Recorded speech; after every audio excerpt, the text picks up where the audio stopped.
Ну а этот парень 2 года назад взял большой кредит в долларах, поэтому проект «Хочу в Сочи» — его единственный шанс сбежать из страны. Встречайте, Ульви Рзаев. Hər vaxtınız xeyir olsun əziz tamaşaçılar.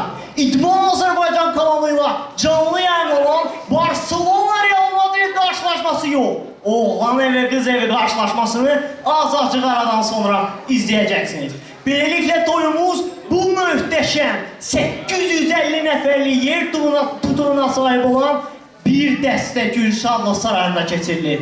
Zurnanın səsi ilə bağzalı sədalar altında Bəylə gəlin toy salına daxil olurlar və öz yerlərini tuturlar. Qeyd edim ki, Bəylə gəlin uzaqdan uzağa qohum düşürlər.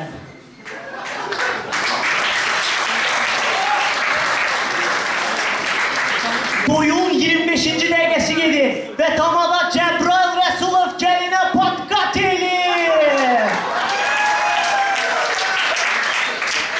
Amma ay, əllə oyun.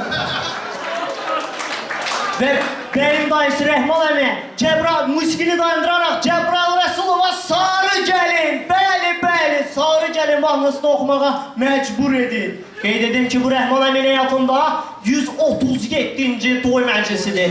Allah ömür versin.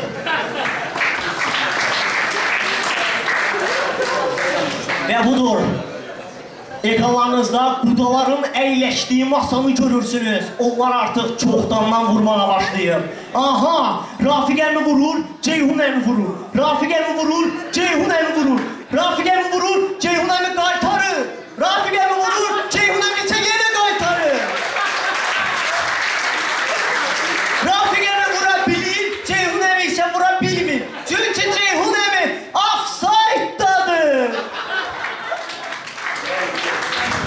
Rəqs meydanında isə görün nələr baş verir. Bəyin xalası nə oyun çıxarır. Aman Allah, bu nədir? Bu nə kombinasiyadır?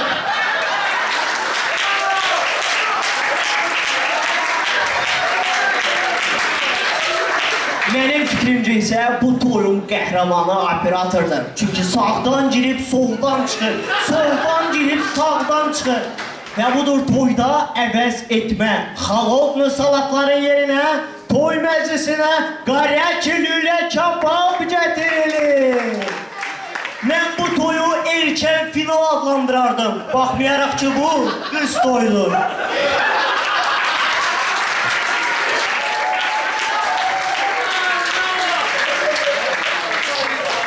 Toyun 88-ci dəqiqəsi gedir. Bizim Şadlıq Sarayımızın aşağı zalında artıq toy başa çatıb və bizim də toyumuz yekunlaşmaq üzrədir. Qeyd edim ki, bu toy məclisindən sonra yeganə Şadlıq Sarayında möhtəşəm El Clasico, Elmirlə Elnarənin toy məclisi baş tutacaq. Və mən yavaş-yavaş reportajımı yekunlaşdırıram. Sağ olun əziz yeyib içmək sevərlər. Gələn toylara dək.